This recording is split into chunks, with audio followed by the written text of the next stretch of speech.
দুটো বিশ্ব সেরা দল, একটা ফাইনাল। হার জিতের এই খেলায় একজন ফুটবলার নিজের জীবন বাজি রেখে দলকে জেতাতে চেয়েছিলেন। পুরো বিপক্ষ দল তাকে ঠেকাতে হিমশিম খাচ্ছিল, তারপরেও তাকে ঠেকাতে না পেরে একের পর এক আঘাত, ফাউল, এমনকি হাত দিয়ে আটকে রাখতেও বাধ্য হয়েছিল। তারপরেও তাকে কোনোভাবে আটকানো যাচ্ছিল না। এ ম্যাচে যেন প্রতিপক্ষদের জন্য ত্রাস হয়েছিলেন ব্রাজিলের সুপারস্টার নেইমার জুনিয়র। প্রতিপক্ষের গোলকিপারের মুখ থেকে ভেসে আসছিল, ওকে আটকাও, ও একাই আমাদের স্বপ্ন তছনছ করে দিবে, শুধু ওকে আটকাও, আমরা ম্যাচ জিতবো। 2021 কোপা আমেরিকার ফাইনালে মারাকানার ট্র্যাজেডিতে নেইমার ছিল অপ্রতিরোধ্য। স্মৃতির পালে হাওয়া দিয়ে চলুন দেখি এ ম্যাচে নেইমার প্রতিপক্ষদের জন্য কতটা দুর্বিষহ ছিল। এক অসাধারণ স্কিল দিয়ে ম্যাচটা শুরু করেন নেইমার। লো সেলসোর মাথার উপর দিয়ে এক অসাধারণ ড্রাবলে বল নিয়ে নেইমার বিপক্ষ দলকে বুঝিয়ে দিলেন যে এই ম্যাচটি হবে নেইমারময়। এই মোমেন্টটা লক্ষ্য করুন, মাঝ মাঠে বল, ক্যাসিমিরো নেইমারকে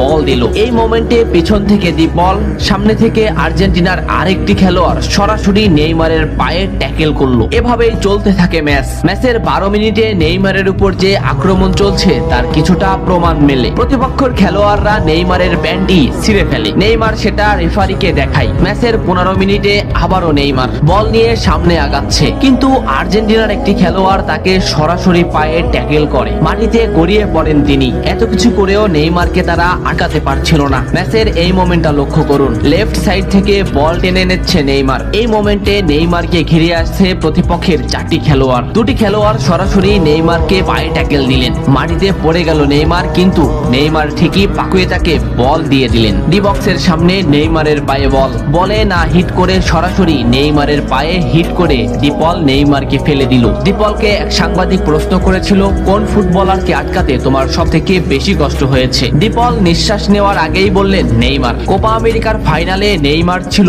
অপ্রতিরোধ্য, তাকে আমরা কোনোভাবেই আটকাতে পারছিলাম না। আমাদের ফুটবলাররা তাকে আটকাতে ফাউল করছিল, কিন্তু তারপরেও সে যেন আরো বেশি জ্বলে উঠছিল। আমরা শুধু নেইমারকেই আটকাতে যাচ্ছিলাম, তবে আমরা বারবার ব্যর্থ হচ্ছিলাম। সত্যি নেইমার হলো আমার দেখা সব থেকে কঠিন প্রতিপক্ষ, যাকে আটকাতে আমরা হিমশিম খাচ্ছিলাম। ম্যাচের এই মোমেন্টটা দেখলে স্পষ্টই বুঝতে পারবেন নেইমারকে আটকাতে তারা কোন পদ্ধতি বেছে নিয়েছিল। মাঝমাঠ থেকে দুটো ফুটবলারকে ড্রিবলিং করে নেইমার বল সামনে আগালেন। এই মোমেন্টে নেইমারের পাশে দুটি ফুটবলার, নেইমার তাদের ড্রিবলিং করে আবারও